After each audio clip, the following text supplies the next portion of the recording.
자, 이번 지역권 제도를 보겠습니다. 지역권의 요건 이제 한자로 쓰면 이렇게 씁니다. 이건 서비스를 말하는 거예요. 서비스. 그래서 서비스를 토지가 받을 때는 지역권이라고 하고, 서비스를 사람이 받을 때는 사람의 인지를 써서 인역권이라고 표현합니다. 여기는 지역권이라고 되어 있죠. 지역권. 먼저 지역권 제도가 중개 실무를 할 때 지역권 제도를 등기부에서 볼 일이 많을까요? 별로 없을까요? 얘는 일단 써놓기 바랍니다. 거의 없다고 써요. 거의 없다. 중개 실무하다가 지역권 제도를 여러 봤다 그러면 학원으로 전화 좀 해주세요. 교수님 드디어 지역권을 보게 됐습니다. 뭐 이 정도면 신봤다 뭐 이런 수준이거든요. 지역권 제도는 거의 잘 없어요. 거의 없으니까 판례도 거의 없죠. 지금까지 지역권과 관련해서 나온 판례가 한 10개 정도 되려나? 그러니까 지역권 잘 안 쓰이는 제도인 거죠. 그도 그럴 게 이런 경우에 나오는 제도예요. 먼저는 개념만 좀 잘 파악하고 넘어가면 되겠습니다. 갑이라는 사람이 X 토지 소유하고 있고, 을이라는 사람이 Y 토지 가지고 있고, 여기가 누구나 출입할 수 있는 공로예요. 근데 X 토지는 여기까지는 통로 이렇게 있어요. 근데 공로에 나가기 직전에 Y 토지에 가로막혀 있는 겁니다. 이때는 돌아 나가면 되죠. 근데 이렇게 돌아 나가는 길도 없고 이렇게 돌아 나가는 길도 없는 거예요. 학교는 시간에 이런 땅 배웠죠. 공로로 나갈 수 없는 땅 뭐라 그러죠? 맹지. 그럼 이 지역권은 맹지 눈뜨게 해주는 제도가 이게 지역권입니다. 맹지 눈뜨게 해주는 제도. 그러면 요 X 토지인데 맹지니까 갑이라는 사람이 공로로 나가기 위해서 Y 토지를 좀 통행로로 사용하자는 계약을 둘이 하면 되죠. 이게 지역권 설정 계약입니다. 여기도 계약이라는 단어 동그라미 할까요? 그럼 계약이니까 두 사람 사이에 뭐가 있어야 돼요? 합의가 있어야 돼요. 이건 그 지역권 설정을 강제할 수 있는 방법은 없습니다. 갑이라는 사람은 Y 토지를 통행로로 사용하고 싶어 하는데 을이 싫다 이렇게 얘기하면 지역권이 이루어지지 않습니다. 반드시 두 사람 사이에 뭐가 있어야 돼요? 계약. 지역권 설정 계약. 그 다음에 계약이니까 지역권을 취득하는 원인 역시 법률 행위예요? 법률 규정이에요? 법률 행위죠. 몇 조가 적용될까요? 186조. 그러면 법률 행위로 인한 부동산 물권 면허이니까 186조에 따라서 반드시 뭐까지 해야? 등기까지 해야만 등기까지 해야만 갑이 지역권 취득하는 거죠. 이때 지역권을 취득한 갑의 이름은 지역권자 이렇게 부르고요. 을은 뭐로 표현할까요? 지역권 설정자 이런 말은 없어요. 그냥 토지 소유자로 표현합니다. 왜 지역권 설정자라는 말을 쓰지 않는지는 나중에 핵심 과정 가면 가르쳐 드리도록 하겠습니다. 여기는 지역권 취득한 갑은 지역권자라고 하고, 그다음 지역권을 설정해준 을은 그냥 토지 소유자 이렇게 표현합니다. 그럼 여기서 갑이라는 사람이 지역권을 설정받은 이유는 뭐죠? 맹지 눈뜨게 해주려고 하는 거죠. 자기 토지의 가치를 증가시키기 위해서 지역권을 설정받은 겁니다. 자, 이게 지역권의 뜻인데요. 한번 읽어보겠습니다. 자기 토지의 편익을 위하여 읽어보겠습니다. 시작. 자, 여기서 편익을 위하여 밑줄 하시고, 밑줄에서 하나 의를 좀 써놓을까요? 보충 설명을 좀 달아두기 바랍니다. 편익을 위하여 이 말은 사용 가치를 증가시키기 위하여 이렇게 쓰면 되겠어요. 사용 가치를 증가시키기 위하여. 자기 토지의 사용 가치를 증가시키기 위해서 타인의 토지를 사용하는 제도가 이게 지역권입니다. 가장 대표적인 게 통행지역권이고, 그 물을 끌어다 쓸 수 있어요. 자기 땅은 물이 별로 없고 을의 땅은 뭐 물이 많다. 물 끌어다 쓸 수 있는 것도 있는 데는 인수지역권이라고 말합니다. 자연 경관 보장을 위해서 또 지역권 돼요. 뭐 관망지역권 이렇게 여러 가지 별의별 지역권이 다 가능합니다. 가장 대표적인 이게 통행지역권인 거예요. 자, 그럼 그림을 잘 보면 X 토지는 공로로 나갈 수 있는 통로가 없는 거예요. 그래서 Y 토지를 통행로로 이용할 수 있는 권리가 바로 지역권 제도인 겁니다. 그럼 여기서 X 토지는 서비스를 받는 토지예요? 서비스를 주는 토지예요? 서비스를 받는 토지죠. 그러니까 X 토지는 서비스를 필요로 하는 토지라고 해서 이렇게 부릅니다. 얘는 요역지라 그래요. 서비스를 필요로 하는 땅이라고 해서 요역지. 그 다음 Y 토지는 서비스를 받는 토지예요? 서비스를 주는 토지예요? 서비스를 주는 토지인 거죠. 그래서 승역지라고 얘기합니다. 요 승자가 이을승자입니다. 이을승. 즉 Y 토지는 X 토지가 공로로 나갈 수 있도록 이어주는 역할을 하고 있다. 그래서 승역지라고 말합니다. 다시 서비스를 받는 자기 땅은 뭐라고 하고 요역지라고 하고 서비스를 주는 타인의 토지는 승역지라고 한다. 이렇게 부른다는 겁니다. 자, 근데 중요한 특징을 꼭 기억하셔야 돼요. 요역지는 무조건 얘는 한 필의 토지여야 돼요. 엄청 중요합니다. 요역지는 반드시 무슨 토지한다. 한 필의 토지, 1필의 토지여야 되고 따라서 1필 토지의 일부를 위해서 지역권 설정을 하는 건 돼야 안 돼요. 안 돼요. 반드시 요역지는 무슨 토지여야 돼요. 1필의 토지. 반면에 승역지는 1필 토지의 일부여도 상관없어요. 왜냐하면 갑이 공로로 나가기 위해서 Y 토지를 다 쓸 필요가 없고 위쪽 부분으로는 지나다녀도 충분히 공로로 나갈 수 있는 거예요. 그러면 승역지는 당연히 1필 토지의 일부여도 상관없다는 겁니다. 다시 요역지는 무슨 토지이고 반드시 1필의 토지여야 되고 승역지는 1필 토지의 일부여도 상관없다 이겁니다.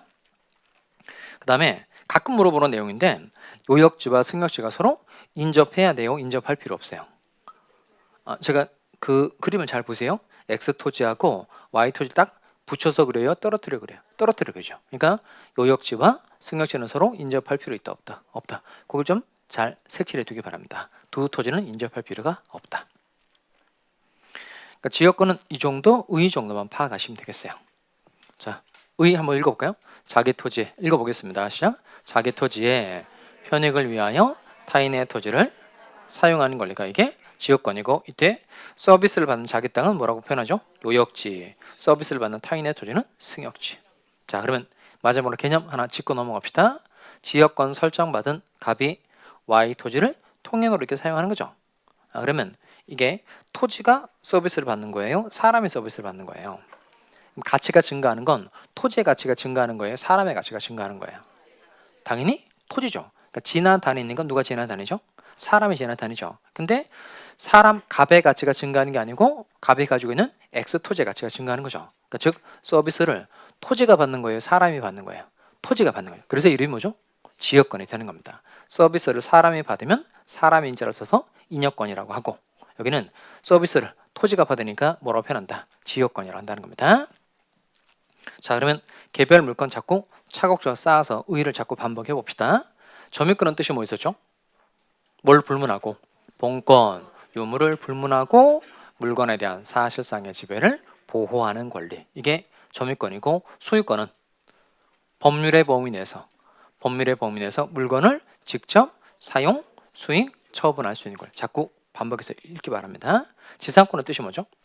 소유, 사용. 벌써 지나갔는데 벌써 머릿속에도 없어진 거죠?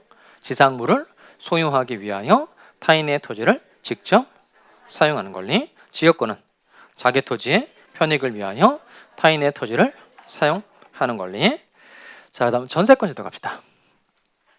여기는 그 책에는 나와 있지 않지만 꼭 써야 될 내용이 하나 있어요. 그러니까 전세권 옆에다가 이 전세권 제도가 우리 실제 생활에 많아요? 별로 없어요? 많다? 별로 없다?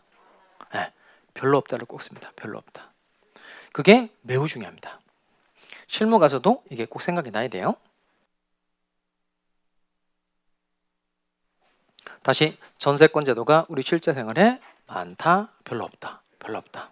우리 생활에 많은 건 뭐가 많으냐면 이게 많죠. 전세 많아요? 별로 없어요? 많죠. 전세, 월세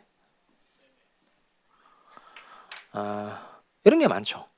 그러면 전세 계약, 월세 계약은 통틀어 말할 때 뭐라고 표현하죠? 얘는 임대차 계약이라고 그래요. 임대차 계약.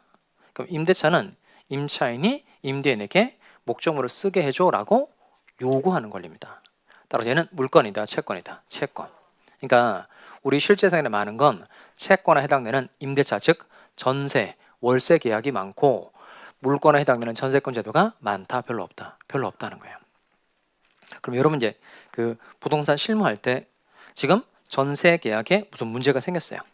지금 분쟁을 해결하려고 하는 겁니다. 그러면 전세권 제도에 나와 있는 규정 가지고 분쟁을 해결하면 되는 거예요, 안 되는 거예요? 지금 전세 계약을 중개를 해줬는데 여기 문제가 막 생긴 거예요. 수리 뭐 이런 것 때문에 문제가 생긴 거예요. 그러면 전세권 제도 가지고 분쟁을 해결하면 돼요, 안 돼요? 안 되죠. 그럼 왜 안 되는 거예요? 그러니까 이런 중개를 하고 있는 건 물건을 중개한 거예요, 채권을 중개한 거예요? 채권, 임대차를 중개를 한 거죠. 근데 물권법에 나와 있는 물권 규정을 가지고 분쟁을 해결하는 건 돼요, 안 돼요? 안 돼요. 그러면 전세 계약, 월세 계약에서 무슨 문제가 생긴 거예요. 그러면 뭘 찾아봐야 돼요? 임대차를 찾으면 임대차 그리고 주택임대차 보호법, 상가금융임대차 보호법 가지고 분쟁을 해결해야 된다는 겁니다. 그러니까 물권에 해당되는 전세권 제도 가지고 전세계약과 월세계약의 분쟁을 해결하는 건 절대 허용되지가 않는 겁니다. 왜냐하면 결국 이걸 말하는 겁니다. 임대차는 물권이다, 채권이다. 채권, 전세권은 물권이다, 채권이다. 물권. 전세권 제도가 우리 실제 생활에 많다, 별로 없다. 별로 없어요. 별로 없는 이유는 뭘까요? 누구 때문에 그래요? 주인 때문에 그렇죠. 주인 때문에. 전세권은 등기를 하는 겁니다. 전세금 지급하고 계약을 맺은 다음에 등기를 하는 거예요. 근데 을이라는 사람이 자기 집에 들어와서 전세권 등기를 해놓고 나가고 그럼 또 말소시켜야 되죠. 또 딴 놈 들어와서 등기하고 그러니까 등기부가 더러워지니까 집주인이 이걸 원치 않는다는 거예요. 그래서 그냥 계약만 단순하게 체결하면 되는 임대차 계약을 훨씬 더 많이 활용하게 된 거예요. 그래서 전세권 제도가 좋은 제도임에도 불구하고 잘 쓰이지 않게 된 거예요. 그럼 실제 생활에 많은 건 뭐가 많은 거죠? 임대차가 많은 거죠. 그러니까 지난번에 봤듯이 물권자가 유리해요? 채권자가 유리해요? 물권자 유리하잖아요. 근데 채권인 임차인은 불리하니까 많은 특별법을 만든 거죠. 물권처럼 보호해 주려고. 그래서 만든 게 주택임대차 보호법, 상가금융임대차 보호법을 만든 거예요. 그러니까 그 특별법으로 인해서 이제 물권인 전세권하고 거의 비등비등하게 보호를 시켜주고 있는 겁니다. 대신 구별은 확실하게 하셔야 돼요. 우리 지금 하고 있는 전세권은 물권이다, 채권이다. 물권. 근데 얘는 우리 실제 생활에 많다, 별로 없다. 자, 그다음 이 그림 봅시다. 갑이 토지 또는 건물을 가지고 있어요. 부동산을 소유하고 있는데 을이라는 사람이 갑의 부동산을 빌려서 쓰고 싶은 거예요. 그럼 여기도 마찬가지로 빌려서 쓰는 방법은 물권도 있고 채권도 있고 그래요.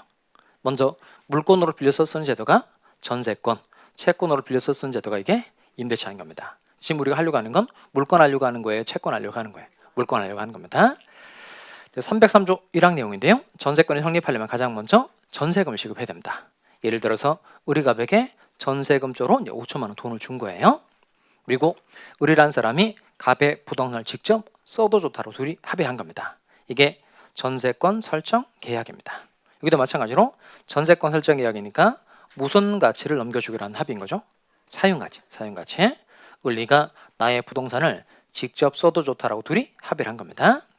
여기도 마찬가지로 계약이니까 또 똑같이 전세권 취득의 원인은 법률 행위이고 186조에 따라서 전세권 취득하려면 뭐까지 맞춰야 돼요? 등기까지 맞춰야 한다. 이겁니다. 자, 그럼 또 똑같은 거 해보도록 하겠어요. 그림 잘 보시면 누가 누구에게 전세권을 설정해 준 거죠? 갑이 을에게 전세권을 설정해 준 거죠. 그 다음 을은 전세권을 설정한 사람이에요? 전세권을 설정받은 사람이에요? 전세권을 설정받은 사람이에요. 그러니까 을은 전세권을 설정받아서 전세권을 취득한 사람이 되는 겁니다. 그럼 갑의 이름 뭐예요? 전세권 설정자. 을의 이름은 전세권자. 자, 1번이 전세권의 뜻인데요. 읽어보겠습니다. 전세금을 지급하고 같이 읽겠습니다. 시작.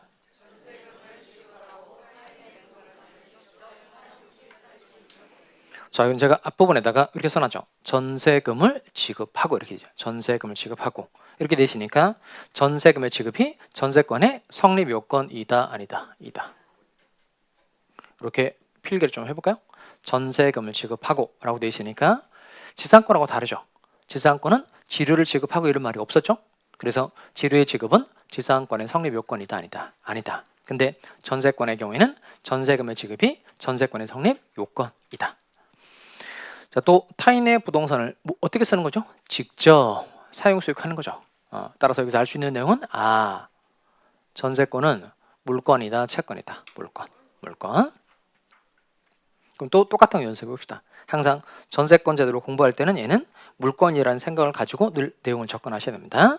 자, 그러면 이때 전세권자의 경우에 부동산을 쓰는 건 맞는데 이때 토지에 대해서 전세권 되죠. 건물에 대해서 전세권 됩니다. 또 토지의 일부에 대해서 전세권 되고 건물의 일부도 다 전세권이 돼요. 다만 이제 이번은 법조문이라서 꼭 외워두기 바랍니다. 토지 중에서 전세권의 대상으로 할 수 없는 게 딱 하나 있습니다. 그게 농경지입니다. 농경지는 전세권의 목적으로 하지 못한다. 왜 안 될까요? 농경지에 대해서는 전세권이 안 됩니다. 왜 안 될까요? 이게 경자 유전의 원칙 때문에 그래요. 경자 유전의 원칙. 경자 이렇게 씁니다. 이렇게 되어 있거든요. 예, 밭갈 경자입니다. 그러니까 즉 밭을 가는 사람은 밭을 소유하고 있어야 한다는 거예요. 그래서 함부로 빌려주는 거 하지 마라. 그래서 경자 유전의 원칙 때문에 농경지는 전세권의 목적으로 할 수 없다. 이렇게 못 박아둔 거예요. 대신 그 공법 공부할 때, 농지법 할 때 대리 경작자 지정제도를 배우거든요. 그러니까 농지에 대한 임대차나 사용대차는 원칙으로 금지가 돼요. 근데 대리 경작자 지정제도는 뭐냐면 그 시장 군수 구청장이 유휴농지라고 해서 노는 농지가 있어요. 그러면 대신 경작을 사람을 지정해서 그자에게 농지를 빌려줄 수 있어요. 대신 중요한 건 임대차, 사용대차는 물건이에요, 채권이에요. 채권. 그러니까 농지에 대해서 물건인 전세권은 아예 안 되는 겁니다. 그 다음에 농지에 대해서 채권인 임대차와 사용대차는 원칙으로 허용되지 않고 농지법이라는 특별법을 통해서 예외적으로 채권의 예외는 허용되는 거예요. 임대차와 사용대차는 예외적으로 가능하다는 겁니다. 일단 주소지를 명확하게 정해드렸으니까 일단 얘는 틀리면 안 돼요. 오고 물권에 해당되는 전세권은 절대 농경지는 전세권의 대상이 될 수 있다 없다? 없습니다. 자, 또 두 번째, 전세권자는 갑의 부동산을 직접 사용 수익하는 거예요? 아니면 갑에게 사용 수익하게 해달라 요구하는 거예요? 직접이죠. 그 왜 직접일까요? 똑같죠. 전세권이 물건이기 때문에. 물건의 뜻이 사람이 물건을 직접 지배하는 권리. 그러니까 전세권의 경우에는 전세권 설정 계약을 통해서 또 똑같이 해봅시다. 무슨 가치를 넘겨주는 거죠? 사용 가치. 우리 네가 내 땅을 써, 네가 내 건물 직접 써 라고 얘기를 했고 우리 합의한 겁니다. 사용 가치가 이미 넘어간 거예요. 그냥 을은 쓰면 되죠. 따라서 갑은 을이 자기의 부동산을 사용 수익하는 걸 그냥 참아주기만 하면 됩니다. 그래서 무슨 의미를 지는데 그친다. 소극적 인용 의미를 부담하는 데 그치는 겁니다. 만약에 임대차일 때는 달라요. 임대차일 때는 임차인이 직접 쓰는 게 아니죠. 그러니까 임대차 계약은 사용 수익하게 해달라 요구하는 겁니다. 요구만 할 수 있는 거고 갑이라는 사람이 이 요구에 응해 주어야만 이때 비로소 임차인이 쓸 수 있게 되는 거예요. 그러니까 임대차의 경우에는 임대인은 임차인으로 하여금 자기 물건을 쓸 수 있도록 필요한 행위를 다 해줘야 돼요. 거기는 적극적 의무입니다. 적극적 의무. 근데 요 전세권은 물건이니까 전세권 설정자는 어떤 의무를 지는데 그친다. 소극적 의무. 정확하게는 소극적 인용을 부담하는 데 그치는 겁니다. 그럼 지상권 설정자, 전세권 설정자 다 똑같아요. 무슨 의무만 부담한다. 소극적 인용 의무. 자, 그다음 또 계속 똑같은 질문 드려보도록 하겠어요. 아까 말씀드렸다시피 전세권은 물건이다, 채권이다. 물건. 자, 그러면 먼저 첫 번째, 우리 갑의 건물에 대해서 전세권을 설정받고 건물을 쓰다 보니까 건물 외벽에 금이 갔어요. 그 틈으로 비가 새어 들어온 겁니다. 이 금간 걸 수리했어요. 그럼 건물에 현상을 유지한 거예요? 건물의 가치를 높인 거예요? 현상 유지한 거죠. 그러면 물건의 현상을 유지하기 위해서 들인 돈은 뭐라고 표현하죠? 얘는 필요비. 그 밑에 전세권자는 필요비를 드렸어요. 그럼 전세권 설정자에게 필요비를 상환해 달라라고 청구할 수 있을까요? 없을까요? 전세권자에게 필요비 상환 청구권이 있다 없다? 그럼 이 필요비는 전세권자가 부담해야 돼요? 전세권 설정자가 부담해야 돼요? 자, 요거 전세권 설정 계약은 무슨 가치 넘겨주는 거죠? 사용가치. 그러니까 사용가치를 다 확 넘겨주는 거예요. 그러니까 이미 사용가치가 넘어갔으니까 우리 직접 쓸 수 있다는 거예요. 직접 쓸 수 있다는 거예요. 그럼 직접 쓸 수 있으니까 당연히 건물의 현상을 유지하는 데 들어가는 비용도 누가 부담해야 돼요? 전세권자가 부담해야 되죠. 따라서 전세권자는 필요비 상환 청구할 수 있다 없다? 없다. 그러니까 이 내용도 계속 똑같아요. 전세권이 물건이다, 채권이다. 물건. 여기서 이런 특징이 계속 나온다는 겁니다. 자, 이번에는 건물에 대해서 전세권 설정받은 다음에 건물의 보일러가 고장이 나서 새 보일러로 교체했어요. 그러면 건물의 현상을 유지한 거예요? 건물의 객관적 가치를 높인 거예요? 객관적 가치를 높인 거죠. 이때 물건의 객관적 가치를 높이는 데 들어간 돈은 이렇게 표현합니다. 얘는 유익비라 그래요. 그럼 이때 전세권자는 유익비에 대해서는 전세권 설정자에게 상환 청구를 할 수 있을까요? 없을까요? 할 수 있다 없다? 할 수 있어요. 만약에 그 유익비 상환 청구는 당연합니다. 그러니까 누가 돈을 들여서 가치를 증가시킨 거죠? 을이죠. 근데 유익비 상환 청구할 수 있도록 해줘야 되는 이유는 뭐냐면 전세권의 존속기간이 끝났어요. 그럼 이때 을은 건물을 갑에게 돌려줘야 되죠. 그럼 전세권 설정자는 아무런 노력도 들이지 않고 보일러가 교체된 건물을 넘겨받게 되는 겁니다. 이건 갑이 부당하게 이득을 얻게 되는 거예요. 그래서 전세권자는 필요비 상환 청구는 할 수 없지만 당연히 무우선 상환 청구할 수 있다. 유익비 상환 청구를 할 수 있다는 겁니다. 다시 뭐는 할 수 없고 필요비 상환 청구를 할 수 없고 유익비 상환 청구만 할 수 있다. 자, 그럼 다시 칠판 봅시다. 전세권의 뜻 읽어보겠어요.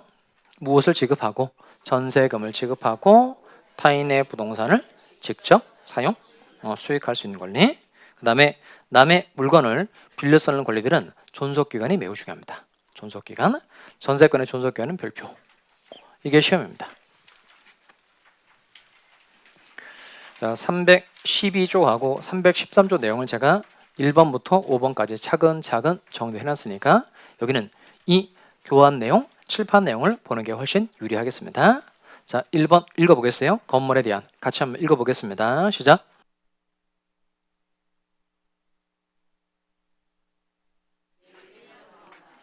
자, 여기서 제일 중요한 단어는 뭘까요? 건물에 대한 전세권의 존속기간을 1년 미만으로 정한다는 이를 1년으로 한다. 그러니까 제일 중요한 단어는 뭐죠? 자, 일단 1년 할까요? 1년. 1년 동그라미 하시고. 이건 최소 1년간은 꼭 보장을 해줘라 이 말이죠. 그럼 뭘 써야 될까요? 무슨 기간을 제한하고 있는 거죠? 최단 존속기간. 이렇게 쓰면 되겠네요. 최단 존속기간. 자, 그래서 최단 존속기간을 제한하고 있다. 그 다음 더 중요한 단어가 있는데 그 단어가 뭘까요? 이게 포인트입니다. 건물 동그라미 해봐요. 여기가 토지로 되어 있지 않다는 점을 꼭 아셔야 됩니다. 즉 최단 존속기간을 제한하고 있는 건 맞는데 어느 전세권에만 최단 존속기간을 보장해주고 있는 거죠? 건물이죠. 그러니까 토지 전세권의 경우에는 최단 존속기간 제한 규정이 있어요? 없어요? 없어요. 어디만 있다고요? 건물 전세권. 건물 전세권만 최소 1년간 보장해주고 있다. 까먹으면 안 됩니다. 자, 그 다음 두 번째요. 전세권의 존속기간은 10년을 넘지 못한다. 넘지 못한다 몇 줄 아시고 여기는 넘지 못한다 그랬으니까 기간을 아무리 길게 잡아도 10년 넘지 마라 이거죠. 여기는 무엇을 제한하고 있는 거죠? 최장 존속기간. 최장 존속기간.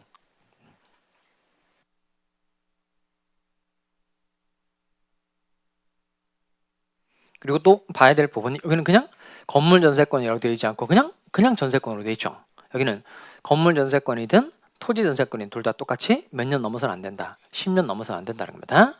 그 다음에 당사자의 약정 기간이 10년을 넘었어요.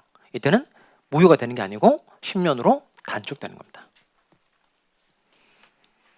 자, 그럼 펜 잠깐 놓으시고 제가 칠판에 세 가지 예를 건물 전세권하고 토지 전세권 나누어서 설명해 드릴 테니까 여러분이 되는지 안 되는지를 잘 판단해 보시기 바랍니다. 첫 번째, 건물 전세권의 존속기간을 6개월로 하는 건 돼요, 안 돼요? 된다, 안 된다? 안 되죠. 아까 최소 몇 년간 보장되게 해줘야 돼요? 1년간 보장되게 해줘야 되죠. 그러니까 6개월로 정하는 건 안 된다는 겁니다. 그럼 그 다음에 실제로 6개월로 정하면 어떻게 되죠? 1년으로 본다 이겁니다. 건물 전세권의 존속기간을 3년으로 정했어요? 이거 돼요, 안 돼요? 최소 몇 년 넘어야 돼요? 1년 넘어야 되고 10년은 안 넘어야 되니까 3년으로 정하는 거 돼요, 안 돼요? 되죠. 그 다음 건물 전세권의 존속기간을 15년으로 했어요. 이건 돼요, 안 돼요? 안 되죠. 왜 안 되죠? 몇 년 넘지 마라? 10년 넘지 마라고 되어 있으니까 15년으로 정하는 건 돼요, 안 돼요? 안 되죠. 그럼 15년으로 정하면 어떻게 되죠? 10년으로 단축됩니다. 또 틀리지 말아야 될 게 이번엔 토지 전세권의 존속기간을 6개월로 정했어요. 이거 돼요, 안 돼요? 토지 전세권의 존속기간을 6개월로 하는 건 된다, 안 된다? 당연히 되죠. 아까 최소 1년간 보장해 줘야 되는 건 뭐만 그런 거예요? 건물 전세권만 그런 거죠. 그러니까 토지 전세권은 뭐 6개월, 1개월 이렇게 정해도 상관없는 겁니다. 토지 전세권의 존속기간을 3년으로 정했어요. 이거 돼요, 안 돼요? 3년? 당연히 되죠. 토지 전세권의 존속기간을 15년으로 정하는 건 돼요, 안 돼요? 이건 안 되죠. 자, 그러면 정리를 해보면 최소 1년간 보장해 줘야 되는 건 뭐만 그런 거예요? 건물 전세권만 그런 거고 그 다음 건물 전세권이든 토지 전세권이든 둘 다 몇 년을 넘어서는 안 된다. 10년 넘어서는 안 된다는 겁니다. 이거 틀리면 안 됩니다. 자, 그 다음에 또 세 번째 내용인데요. 읽어보겠습니다. 3번 세 번째 내용 읽어보겠습니다. 전세권의 존속기간을 약정하지 아니한 때에는 각 당사자는 언제든지 상대방에 대하여 전세권의 소멸을 통고할 수 있고 끊고. 자, 여기는 어떤 표현이 나오죠? 무엇을 정하지 않았을 때, 존속 기간을 정하지 않았을 때. 다시 뭘 정하지 않았을 때요? 존속 기간을 정하지 않았을 때. 조금 전에 제가 지상권 설명하면서 지상권자가 2년 이상 지료를 체납했어요. 그때는 지상권 설정자가 내자로 뭘 할 수 있다 그랬죠? 소멸 청구할 수 있다 그랬죠. 청구. 이게 조금 단어가 달라요. 그러니까 그 밑에 여백에 쓸만한 공간이 있으니까 두 줄을 쓰도록 하겠습니다. 먼저 소멸 청구를 쓰세요. 소멸 청구 땡땡. 소멸 청구 땡땡. 여러분이 알아볼 수 있는 공간에 쓰시면 돼요. 소멸 청구 땡땡. 거기는 의무 위반을 쓸까요? 의무 위반. 의무 위반이 있을 때 쓰는 단어가 뭐라는 거예요? 소멸 청구. 그다음 의무 위반 다음에 이렇게 화살 표시하시고 즉시 소멸. 즉시 소멸. 즉시 소멸. 글 썼어요? 자, 그럼 아까 지상권 한번 해봅시다. 지르를 매년 말에 100만 원씩 내기로 했는데 지상권자가 200만 원 지르 안 낸 겁니다. 그럼 당연히 지상권 설정자가 뭘 할 수 있다고 표현하죠? 소멸 청구할 수 있다. 그 밑에 지상권이 즉시 소멸하는 거예요. 기간이 경과했을 때 소멸하는 거예요. 즉시 소멸한다는 겁니다. 이게 세트입니다. 의무 위반일 때는 어떤 단어를 쓰고 소멸 청구할 수 있다는 단어를 쓰고 이때는 그냥 즉시 소멸하게 되는 겁니다. 자, 그다음 밑에 소멸 통고. 소멸 통고 땡땡. 소멸 통고 땡땡. 여기는 뭘 쓰냐면 기간을 정하지 않았을 때. 기간을 정하지 않았을 때. 기간을 정하지 않았을 때. 그 다음 화살 표시하시고 일정한 기간 경과 시 소멸. 일정한 기간 경과 시 소멸.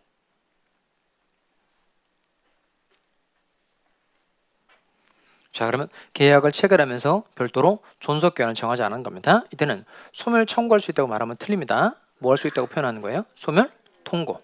이때는 소멸 통고의 경우에는 소멸시키겠다는 의사 표시만 가지고는 소멸하지 않고 무슨 기간이 경과했을 때, 일정한 기간이 경과했을 때 소멸하게 된다. 자, 그러면 해보시기 바랍니다. 자, 3번 갑시다. 전세권에 무엇을 정하지 않았을 때, 존속기간을 정하지 않았을 때. 그럼 예를 들어서 7번 볼까요?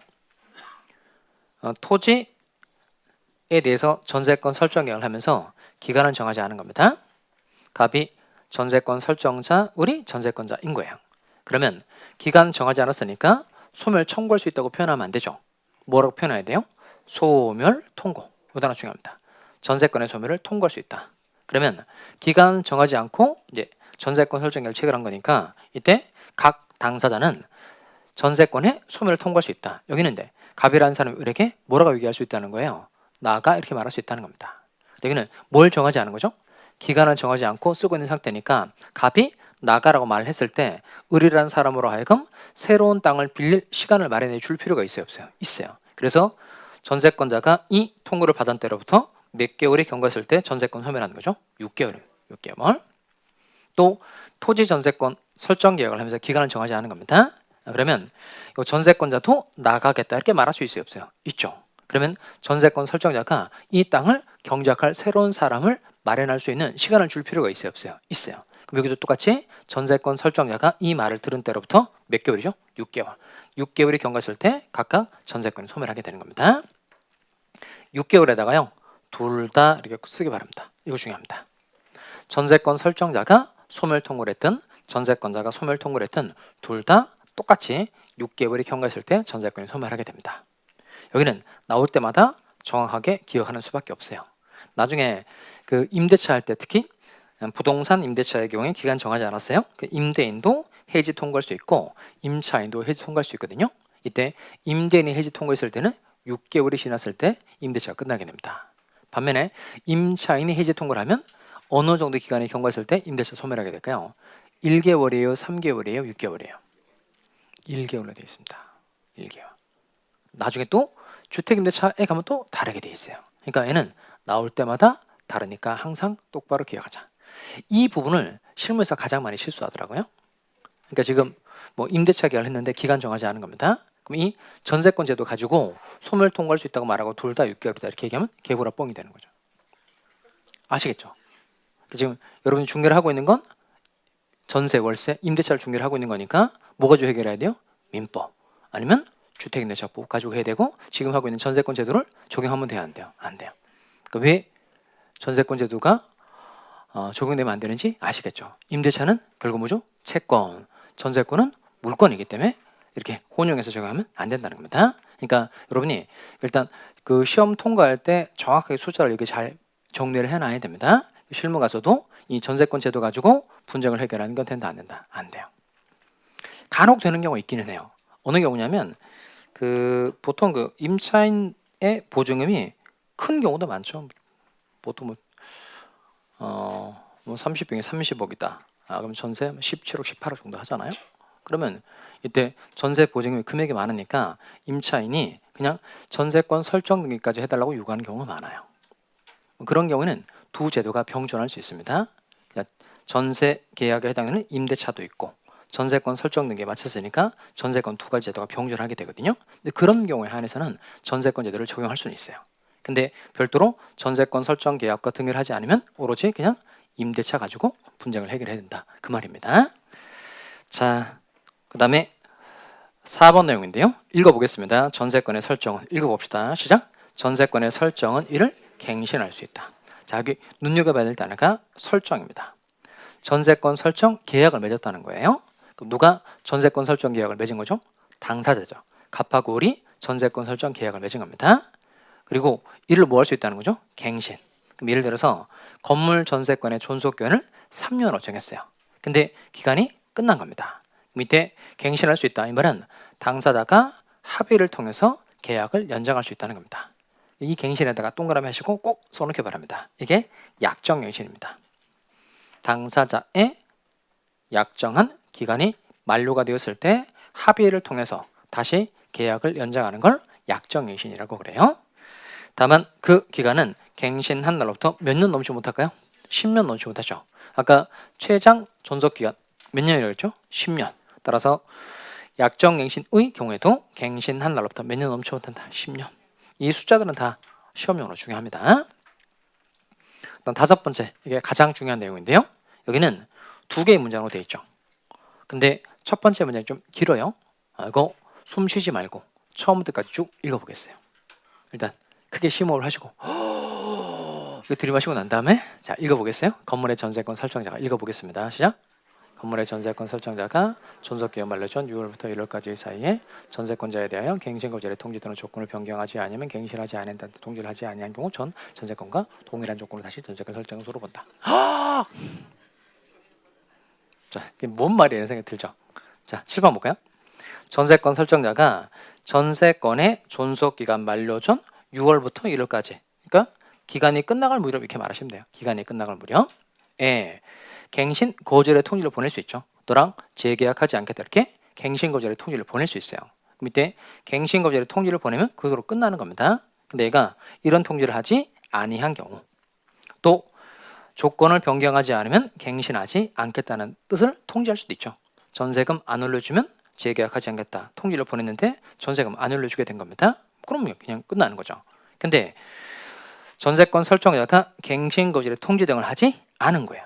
그러니까 기간이 끝나갈 무렵에 집주인이 아무런 얘기를 하지 않았다는 겁니다. 이때는 전세권과 무슨 조건으로? 동일한 조건으로 다시 또 전세권을 설정한 것으로 본다.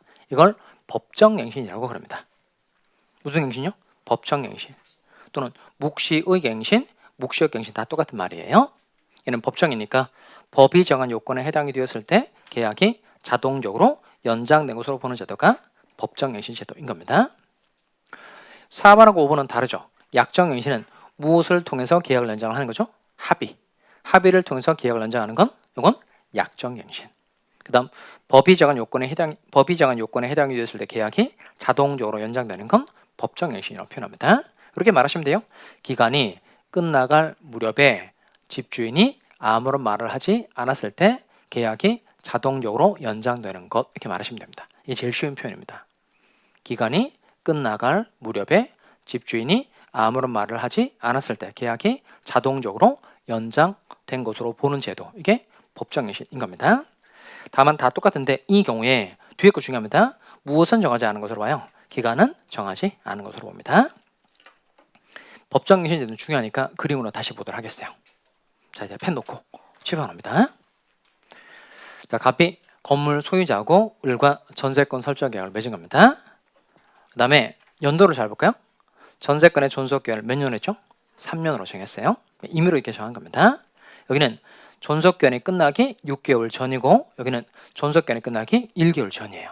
그러면 6개월 전부터 1개월 전까지 기간 동안에 전세권 설정자가 갱신거절의 통지를 보낼 수 있어요? 없어요? 있죠. 그 통지를 보내면 그냥 기간이 만료된 때 계약이 끝나고 마는 겁니다. 근데 6개월 전부터 1개월 전까지 기간 동안에 전세권 설정자가 아무런 통지를 하지 않은 겁니다. 아무런 얘기를 하지 않았다는 겁니다. 그러면 전세권과 똑같은 조건으로 다시 또 전세권을 설정한 것으로 본다. 이게 무슨 갱신이라고요? 법정갱신. 법정갱신. 그러면 건물 전세권이 법정갱신이 된 겁니다. 그럼 전세권과 동일한 조건으로 다시 또 전세권이 설정된 것으로 보는 거예요. 그럼 첫 번째, 전세금 바뀔까요? 그대로일까요? 그대로. 사용수의 방법 다 똑같은 거죠. 그 다음, 당사자가 최초로 체결한 계약이 몇 년이죠? 3년. 그럼 건물 전세권이 법정갱신이 됐어요. 기간은 다시 몇 년으로 될까요? 3년. 그러면 그걸로 가는 겁니다. 다 똑같은데 기간은 아예 정하지 않은 것으로 보는 거예요. 여기를 잘 맞추셔야 합니다. 건물 전세권이 법정갱신이 되었을 때 다른 조건은 다 동일하지만 무엇은 정하지 않은 것으로 봅니다. 기간은 정하지 않은 것으로 봅니다. 자, 그럼 저로 보시고 아까 전세권 공부할 때 당사자가 기간을 정하지 않았을 때 내자 뭐 할 수 있다 그랬죠? 내자 기간 정하지 않았을 때 소멸 통고할 수 있다고 했죠. 자, 그럼 7번 보세요. 그럼 최초의 건물 전세권의 존속기를 3년으로 정했는데 이게 법정갱신이 된 겁니다. 그럼 서로 뭐 할 수 있죠? 소멸 통고할 수 있죠. 그러면 전세권 설정자가 나가라고 말할 수 있어요? 없어요? 있죠. 그럼 이 말을 전세권자가 들은 때로부터 어느 정도의 기간이 경과했을 때 전세권 소멸하는 거죠? 6개월. 그 다음에 건물 전세권이 법정갱신이 된 겁니다. 그러면 전세권자도 소멸 통고할 수 있어요? 없어요? 있죠. 이때는 어느 정도의 기간이 경과했을 때 전세권 소멸하는 거죠? 6개월. 6개월. 둘 다 6개월. 둘 다 6개월. 근데 나중에 그 주택임대차를 공부를 해보면 주택임대차가 법정갱신이 됐어요. 거기는 또 임차인만 해지 통과할 수 있어요. 그리고 거기는 또 숫자가 3개월로 되어 있거든요. 그러니까 다 다르게 되어 있어요. 다르게 되어 있으니까 나올 때마다 정확하게 기억을 하는 겁니다. 자, 다시 7번 보시면 제가 설명할 때 지금 무슨 갱신을 설명한 거죠? 법정갱신. 잘 눈여겨볼 부분이 있어요. 제가 건물 전세권 가지고 설명했어요? 토지 전세권 가지고 설명했어요? 건물 전세권이죠. 그러니까 토지 전세권은 아예 법정갱신 제도가 있다 없다? 없어요. 자, 1번 중요합니다. 어디에만 있다고요? 건물 전세권. 건물 전세권에만 법정갱신 제도가 존재하는 겁니다. 두 번째, 법정갱신이니까 당연히 물건이 변경되는 원인은 법률 행위예요, 법률 규정이에요? 법정이죠. 법률 규정. 따라서 몇 조가 적용될까요? 187조. 법률 규정에 의한 부동산 물건 변경이니까 등기할 필요 있다 없다? 없어요. 쉬운 거 틀리면 안 됩니다. 약정갱신은 등기를 해야 될까요? 할 필요 없을까요? 약정갱신은 합의하는 거죠. 의사표시가 들어가 있으니까 약정갱신은 등기를 해야 되는 거고 법정갱신은 등기할 필요 있다 없다? 없어요. 자, 또 마지막으로 전세권의 처분을 봅시다. 전세권의 처분. 또 그림 볼까요? 먼저 전세권의 경우에 전세권자는 전세금 지급해야 되죠. 왜냐하면 전세금의 지급이 전세권의 성립 요건이기 때문에 그래요. 그러면 전세금 투입했으니까 이 투한 자본을 회수할 수 있도록 하기 위해서 전세권자에게 처분 방법 4가지를 또 인정해 준 겁니다. 첫 번째가 양도, 두 번째 임대, 세 번째 전전세, 네 번째 담보제공. 읽어보겠습니다. 양도, 임대, 전전세, 담보제공. 자, 여기는 또 조그맣게 써놓기 바랍니다. 첫 번째, 양도할 수 있다고 돼 있죠. 이게 토지를 양도할 수 있다는 거예요? 건물을 양도할 수 있다는 거예요? 전세권. 전세권을 돈 받고 팔아먹을 수 있다. 이런 뜻인 겁니다. 임대 이렇게 돼, 임대 이렇게 되죠. 그럼 요 임대는 전세권을 임대할 수 있다는 거예요? 부동산을 임대할 수 있다는 거예요? 부동산. 전세권의 대상으로 되어 있는 토지 건물. 이걸 임대할 수 있다는 겁니다. 전전세는 또 전자가 이렇게 씁니다. 이렇게 써요. 이렇게 구를 전자입니다. 다시 이런 뜻입니다. 다시 또 전세권 설정해 주는 걸 전전세 이렇게 표현합니다. 여기도 부동산입니다. 전세권의 대상으로 되어 있는 토지 건물 얘기하는 토지 건물. 토지 건물을 제3자에게 또 전세권 설정해 줄 수 있다는 이 말이에요. 담보 제공은 이는 전세권을 담보로 제공할 수 있다는 겁니다. 그러니까 즉 지상권과 전세권을 담보로 은행으로 대출을 받을 수 있다 그런 말이에요. 그리고 지상권과 전세권 위에 각각 저당권을 설정해 줄 수 있다 그런 말인 겁니다. 일단 읽어보겠어요. 전세권 처분 방법은 네 가지인데 네 가지가 뭐죠? 양도, 임대, 전전세, 담보 제공. 자, 이게 왜 중요하냐면 이 네 가지 행위를 할 때 전세권 설정자의 동의가 필요해요, 필요 없어요? 필요 없어요. 그러니까 갑의 반대에도 불구하고 이런 걸 할 수 있다는 거예요. 대신 애초에 전세권 설정 계약을 하면서 전세권 너는 이루어야 하는 처분을 할 수 없다. 금지할 수 있어요, 없어요? 이게 가능해요. 이 점이 지상권과 결정적인 차이점이에요. 아까 지상권의 경우에는 설정 행위로서 지상권의 처분을 금지할 수 있다, 없다? 없다 그랬죠. 근데 전세권의 경우는 계약을 통해서 특약상에다가 너 처분 못한다 이렇게 얼마든지 금지시킬 수 있다는 겁니다. 비교를 해보면 지상권의 처분성이 큰 거예요? 전세권의 처분성이 큰 거예요? 지상권의 처분성이 훨씬 크죠. 그래서 아까 뭘 썼죠? 완전 자유. 지상권의 처분이 완전 자유라는 겁니다. 이건 출제하는 사람이 여긴 좋아할까요? 안 좋아할까요? 좋아하죠. 이건 다르게 돼 있으니까. 문제 내기 좋게 되죠. 그러니까 꼭 여러분이 잘 정리를 해둘 대목입니다. 자, 그럼 저로 보시고 전세권의 뜻이 뭐예요? 이런 식이면 곤란하죠. 자, 다시 먼저 그림을 그 복습할 때 그 강의 교환을 읽어보고 그림 여러분 그려보세요. 그림을 그려봐야만 법률 관계 파악하는 게 좋아지죠. 일단 돈 5천만 원 주는 거죠. 그건 직접 빌려 쓰는 거죠. 그래서 전세권의 뜻이 무엇을 지급하고 전세금을 지급하고 타인의 부동산을 직접 사용, 수익할 수 있는 권리. 자, 그럼 오늘 공부한 내용 칠판 볼까요? 뭘 공부를 했냐면 소유권 그리고 용익물권 제도 세 가지 했죠. 지상권, 지역권, 전세권. 자, 그럼 칠판 봅시다. 여기 보시고 이제 한번 해보도록 하겠어요. 소유권의 뜻인데요. 소유권의 뜻 뭐죠? 법률의 범위 내에서 물건을 직접 사용, 수익, 처분할 수 있는 권리. 이 소유권에 의해서 제일 중요했었던 내용은 오로지 소유권의 객체는 뭐에 한한다? 물건에 한한다. 조민취득세는 꼭 여기다가 조문을 옮겨두시기 바랍니다. 245조 1항. 자, 그러면 245조 1항 읊어보겠습니다. 몇 년간? 20년간 무슨 의사로? 소유의 의사로 평온 공연하게 부동산을 점유하는 자는 모함으로써 등기함으로써 소유권 취득한다. 그러니까 소유 의사를 가지고 갑의 땅을 20년 넘게 쓴 거예요. 그럼 등기 청구를 해서 등기를 하면 소유권 가져가는 제도가 이게 점유취득시효입니다. 그럼 세 가지가 세트죠. 무주물 선점, 유실물 습득, 매장물 발견. 자, 여기는 이제 선점의 경우에 아까 무주의 동산을 소유의 의사로 점유한 자는 언제 소유권 취득한다? 즉시. 그 다음 무주의 부동산은 어떻게 처리되죠? 무주의 부동산은 국유로 한다. 그 다음 유실물을 습득합시다. 유실물은 법률에 정한 바에 의하여 공고한 후 6개월 내에 소유자가 권리를 주장하지 않으면 습득자가 소유권 취득하는 겁니다. 매장물 발견 공고한 후 여기는 1년이야. 1년 내에 소유자가 권리를 주장하지 않으면 발견자가 소유권 취득하는 겁니다. 자, 그러면 선점, 습득, 발견, 즉시 6개월, 1년 이렇게 되어 있다는 겁니다. 이 중에 반드시 외우고 넘어갈 주자가 유실물입니다. 유실물 습득은 몇 개월이에요? 6개월. 왜 6개월일까요? 유실물이라 그래요. 아시겠죠? 유실물, 6개월 이렇게 외우면 되겠죠. 유실물 6개월. 틀리면 안 돼요. 선점, 습득, 발견, 즉시 6개월, 1년. 자, 그 다음 첨부제도라고 해서 이제 부하, 그 다음에 혼화, 가공 있었죠? 여기는 부동산의 부합이니까 나무 사례가 생각이 나야 됩니다. 갑이 토지 소유자인데 을이라는 사람의 갑의 땅에다가 무단으로 나무를 심었어요. 그럼 뭐가 뭐에 달라붙은 거죠? 나무가 토지의 땅 달라붙은 거죠. 그러면 나무 부화물의 소유권은 원칙적으로 누구한테 있는 거죠? 부동산의 소유자. 근데 권원에 의하여 부속된 때는 누구의 소유다? 부속시킨 자의 소유. 소유권 귀속 관계를 잘 정리를 하는 겁니다. 동사간의 부합인데요. 여기는 주종을 구별할 수 있다면 누구에게 소유권이죠? 주된 동산의 소유자. 주종을 구별할 수 없으면 공유. 그다음 혼화도 똑같아요. 혼화.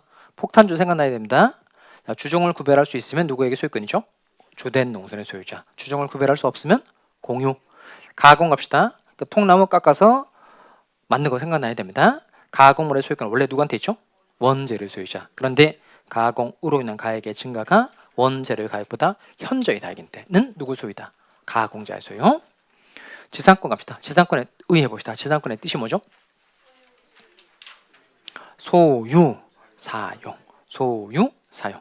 지상물을 소유하기 위하여 타인의 토지를 직접 사용하는 권리. 앞으로 건물을 짓기 위해서 현재 남의 땅을 쓰는 제도가 이게 지상권입니다. 그 다음 지상권의 중요한 특징이 지상권에는 부종성이 있다 없다. 없다 그랬죠. 그 다음 지상권의 최단 존속기한 제한 규정이 있어요 없어요? 있죠. 몇 년이죠? 30년, 15년, 5년. 최장 존속기한 제한 규정이 있다 없다? 없죠. 그 다음에 지상권의 처분 방법은 몇 가지죠? 세 가지. 세 가지 뭐죠?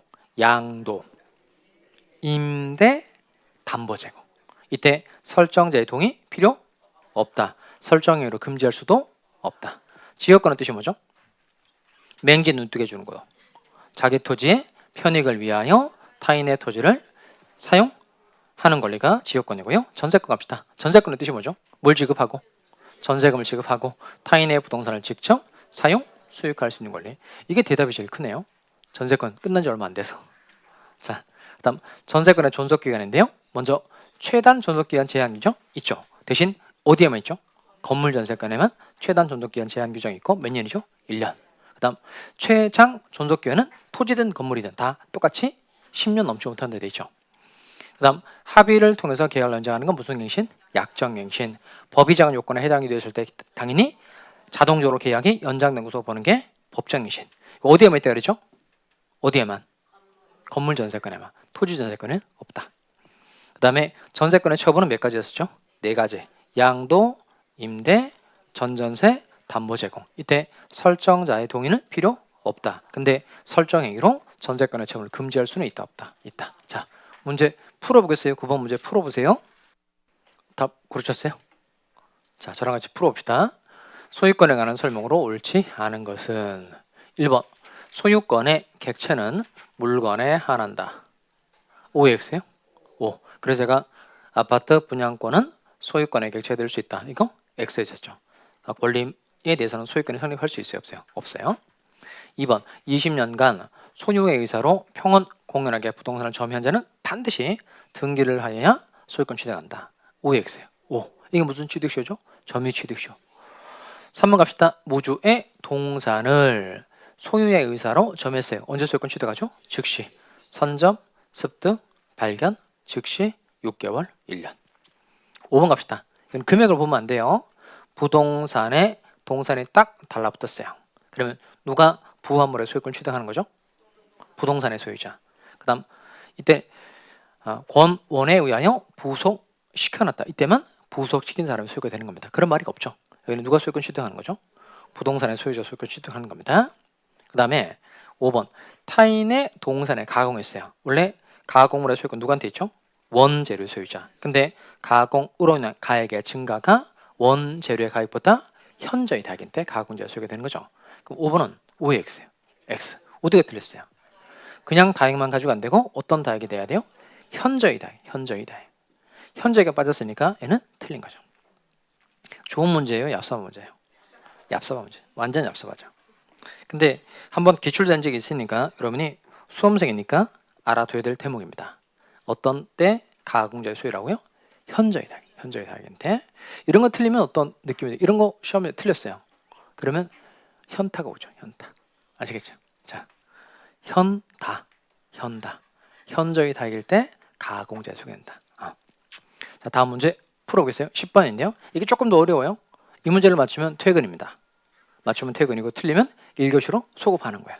소급 아시겠죠? 이제 쭉 흘러갔다가 처음으로 들어가는 게 표정은 빨리 비키세요 이런 표정인데 비켜드리도록 하겠습니다. 자, 열심히 풀어보세요.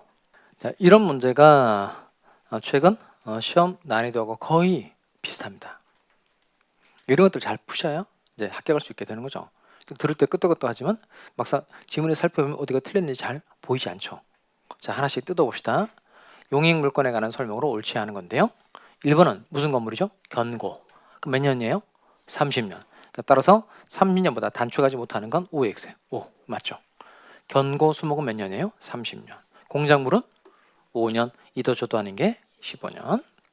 2번은 보니까 이게 전세권의 지상권의 처분을 물어보는 거죠. 그러면 지상권의 처분 방법은 세 가지였었죠. 세 가지가 양도, 임대, 담보제공. 이때 설정자의 동의 필요해요? 필요 없어요? 필요 없죠. 여기는 맞죠? 여기 정확하게 맞고. 그 다음 지상권의 처분을 설정행위로서 금지할 수 있어요? 없어요? 금지할 수 없죠. 근데 여기 보니까 금지하지 않는 한 양도할 수 돼 있으니까 5x예요. x. 여기 틀린 거죠. 맞게 고치려면 금지해도 양도할 수 있다. 이렇게 돼야 되죠. 금지 자체가 안 되니까 금지하는 특약을 맺어도 당연히 양도를 할 수 있어요? 없어요? 있어요. 그럼 여기는 앞에가 x, 뒤에는 5. 결국 x인 거죠. 얘가 답이신 거예요. 얘를 못 찾으면 또 5만 놈을 계속 읽어가면서 결국 5번을 답으로 찍겠죠. 다 맞으면 또 다시 올라가는 거죠. 이 또 뭐 어떤 까면 이렇게 해요. 그럼 이제 읽은데 또 읽고 또 읽고 하면 시간 다 끝나는 거죠.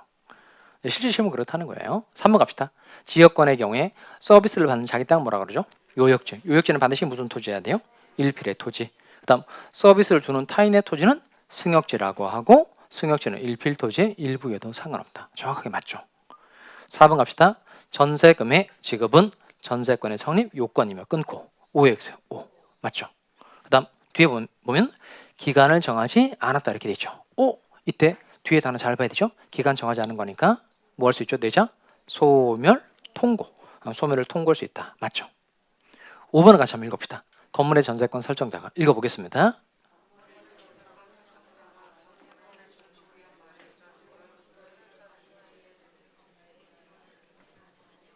자, 이 5번 질문은 시험장에서 어디를 가장 눈여겨봐야 될까요?